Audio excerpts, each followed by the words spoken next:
안녕하세요. 오늘은 한국교회사 10번째 시간 1920년대부터 1930년대 이 역사와 기독교에 대해서 한번 오늘은 살펴보도록 하겠는데요.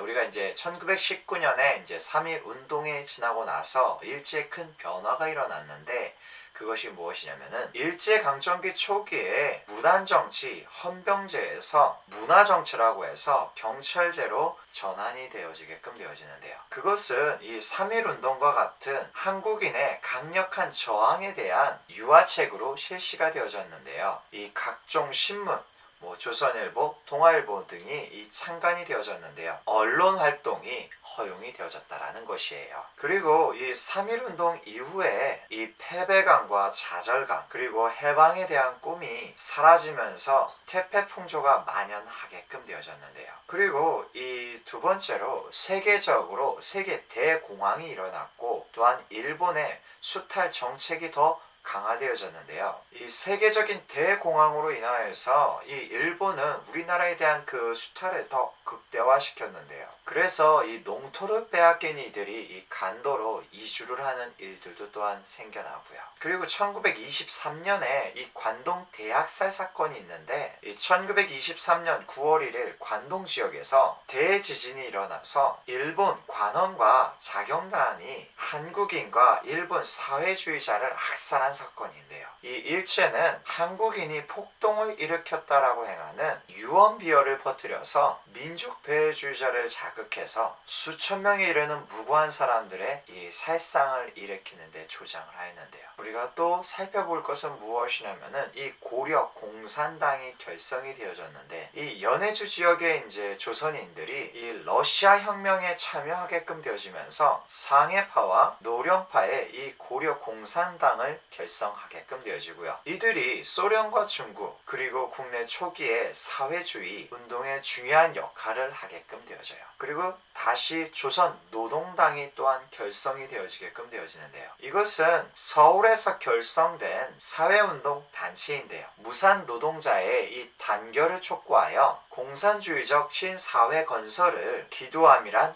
강령을 반포하였는데요. 그 다음에 조선 공산당이라고 행하는 이것이 다시 결성이 되어지는데요. 1925년 4월 서울에서 결성된 공산주의 정당인데요. 이것은 초기 해외에서 시작되었으나 국내 거점을 형성하고 정착하게끔 되어지고요. 일제에 의한 1928년 2월과 7월 등 4차례에 이르는 이 검거와 선풍과 파벌 간의 문제로 인해 그해 12월에 해체가 되어졌고요. 그러나 1945년 8월 15일 해방 후 다시 재건되어지는데요. 우리가 또 6월 10일 만세운동을 또한 볼 수 있는데요. 이것은 1926년 6월 10일 순종의 서거를 계기로 일어난 항일 독립운동인데요. 오전 8시 30분경 순종의 상여가 종로를 지날 때에 일제히 만세를 부르고 경문을 살포하였는데요. 수많은 사람들이 이에 호응하고 만세운동은 곧 전국적으로 번져나갔는데요. 고창, 원산, 개성, 홍성, 평양, 강경, 대구, 공주 등 이런 곳에서 대규모의 만세 시위운동이 발전하였고요. 이 사건으로 1000여 명의 사람들이 체포, 투옥되고 그리고 제2차 공산당이 무너지게끔 되어지는데요. 우리가 또 만주사변을 살펴볼 수가 있는데요. 1931년 3월 18일 일제가 만철 폭파 사건을 조작해 일으킨 만주 침략 사건인데요. 이를 통해 만주국을 수립하고 이후 일제는 1937년의 중일전쟁과 1941년 태평양 전쟁을 일으켜 제국주의적 야심을 드러냈는데요. 이렇게 1920년에서 30년 역사적인 이런 배경적인 모습을 살펴봤다라면은 이번에는 그 시대 가운데서 교회는 과연 어떤 모습으로 살아갔는지 살펴보도록 할게요. 이 교회 모습에서 새로운 사상의 유입이 되어진 것을 살펴볼 수가 있는데 그 첫 번째로 소련으로부터 이 사회주의가 유입된 것이 중요한 이슈이고 그리고 서구로부터 현대주의가 들어온 것이 이 두 가지 커다란 사회상 체계인데요. 그리고 이제는 선교의 전환점을 맞이하였다라는 것이에요. 기독교 전례에 공헌했던 1세대 선교사들이 가고 2세대 선교사님들의 활동이 이제 본격화되어지기 시작하는데요. 선교의 체계가 이제 세워지게끔 되어지고 신학교가 세워져 교역자를 양성하고 한국인 지도자들이 이제 배출되어지기 시작하는 때인데요. 그러면서 이제는 교회가 이제 안정기에 돌입하게끔 되어지는데요. 그것은 선교사들이 외친 정교 분리의 원칙으로 일제와의 마찰 없이 교회가 성장할 수 있는 이 발판을 제공하여 주었는데요. 이 선교가 정착하고 안정을 이루면서 점차 교회는 성장하게끔 되어지고요. 이 특별히 평안도를 중심으로 한 서북 지역은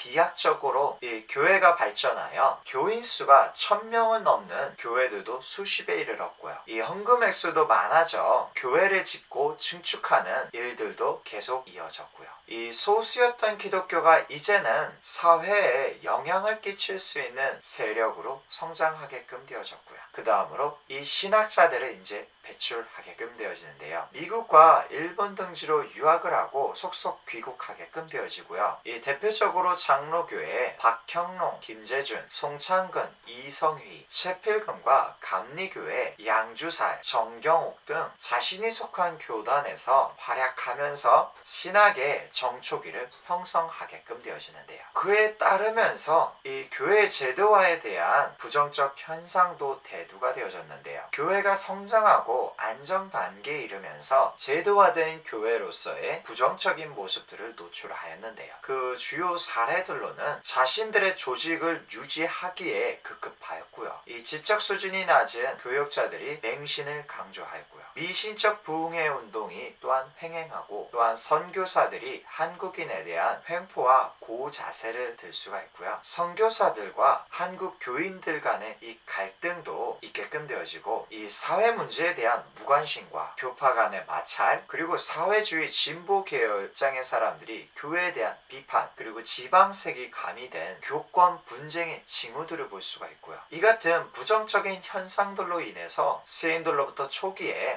기독교의 생명력을 상실했다고 비판을 받게끔 되어졌는데요. 또한 선교사들의 이런 횡포도 또한 볼 수가 있는데 1920년대를 들어와 선교사들을 둘러싼 비행, 추문이 언론에 보도되어 사회적 물의를 일으켰는데요. 그 예로 1926년 1월 동양선교회 성서학원 학생의 자퇴 사건이 있는데요. 이 선교사들이 고압적으로 노예시했다라는 것이 이 문제의 발단이 되어졌고 그리고 1926년 3월 동대문 부인병원 간호원 양성소에 홍양 자살 사건이 있었는데요. 이것은 선교사의 괴롭힘 때문이라고 또한 이슈가 되어지고 그 다음에 1927년 7월 안식교 선교사인 허시모 사건 등을 볼 수가 있고요. 일부 선교사들이 가지고 있는 이 백인 우월주의적인 편견이 민족 감정을 자극하게끔 되어지고요. 그러면서 선교사 배척 운동이 일어나게끔 되어졌는데요. 이 선교사들의 횡포는 반선교사, 반기독교 운동으로 퍼져나가게끔 되어지고 사회주의 청년 학생 조직이 반기독교, 반선교사 운동을 전개하고요. 기독교계 학교와 교회뿐 아니라 일반 사회에서도 선교사 배척 분위기 운동이 조성되어지기까지 하였는데요. 이 춘원 이광수의 기독교 비판이 있는데요. 당시 대표적인 지성인으로 처음에는 기독교를 예찬하였는데요. 금일 조선 사상계에 가장 조직적이요 위대한 세력을 가진 자이며 실로 암흑하던 조선에 신문명의 서광을 전하여준 최초의 은인이며 겸하여 최대의 은인이다 라고 말하였는데요. 그러나 이후 같은 잡지에서 야속교회의 결점을 강도 높게 비판하는데요. 그 내용은 한국교회는 너무 권위적이고 계층적이다라는 것이에요. 목사, 장로와 평신도 간의 계층 구조에 대해서 이야기하였는데요. 한국교회는 세상과 교회를 이분화해서 교회에만 치중한다라는 있다라는 것이에요. 한국교회 상당수 목사들의 교육 수준이 형편없다라는 것이에요. 한국교회 비합리적, 미신적 신앙의 내용이 너무 많다라는 것이에요. 기도가 만병통치약이다. 구교, 신교가 합치면 100년이 넘는 선교 역사를 가졌는데 어째 한국교회는 제 소리, 제 신앙 고백이 없고 다 가져온 것이냐라는 것이에요. 한국 그리스도인들은 민족적 정체성이 없다라는 것이에요. 선교사들과 그들이 인정하는 몇몇 목회자들이 성경 해석에 독점을 가지고 있다라는 것이에요. 한국 기독교는 너무 감정적, 개인주의적, 신비 체험만을 강조한다라는 것이에요. 이것은 1917년도에 잡지 가운데 나온 내용인데요. 이런 비판의 소리가 나중에 1919년 3.1 운동이 일어났을 때 민족 대표 34민 가운데 16인이 기독교인이 참여하게끔 되어지고, 그리고 이어서 교회 자곡책으로 사회 운동을 전개하게끔 되어지는데요. 이런 비판들로 인하여 첫째, 기독교가 사회 문제에 무관심하다라는 이 비판에 대해 농촌운동 등의 사회 운동을 활발하게 전개하였고요. 다른 한편으로 사회주의자와 적극적으로 대화를 하고 기독교와 조화시켜 보려고 노력하였다라는 것이에요. 둘째로, 선교사들과 교회 정치가들의 주도 때문에 기독교가 생명력을 잃어버렸다고 여겼던 이들은 기성 교회를 이탈하여 새로운 종파를 형성하게끔 되어지는데요. 셋째로, 과학주의와 반기독교 운동에 대해 기독교적으로 응답하는 신학자, 평신도들이 생겨났고요. 그리고 마지막으로 한국 선교 50주년이라고 기념대회가 1934년도에 있었는데요. 1934년 한국 선교 희년을 기념하여 장로교, 감리교 이 중심으로 성대하게 거행하게끔 되어지는데요. 선교의 희년을 맞이하여 성대하게 거행함으로 과거의 선교를 되돌아보고 앞으로의 방향을 모색하게끔 되어지는데요. 이에 대한 평가로 첫째로 선교사적 관점에서 치러진 행사라는 것이에요. 둘째로, 선교사들의 노고와 업적을 치르는 데만 초점이 맞춰져 있다는 것이에요. 셋째로, 기념 행사가 장로교, 감리교 연합으로 치러지지 못했다라고 행하는 아쉬움이 조금 남는데요. 이 한국교회 변화의 중요 요인을 다시 한번 정리를 해보면 정치적으로는 일제 통치 체제가 바뀌었다라는 것이에요. 무단 통치에서 문화 통치로 바뀌게끔 되어졌고, 사회적으로 식민지적 동화체제 구축과 새로운 사상의 유입을 들 수가 있고, 종교적으로 선교의 전환점을 볼 수가 있는데요. 그것은 선교의 안정화와 교회 제도화라고 볼 수가 있고요. 그리고 종교적 기독권층으로 부상하는 것 등 이렇게 다양한 측면들을 살펴볼 수가 있고요. 네, 이렇게 우리가 1920년대에서 30년대에 일어났던 역사와 배경에 대해서, 또한 그 역사적인 배경 사실에서 한국교회가 과연 어떤 일들이 일어났는지를 한번 살펴봤는데,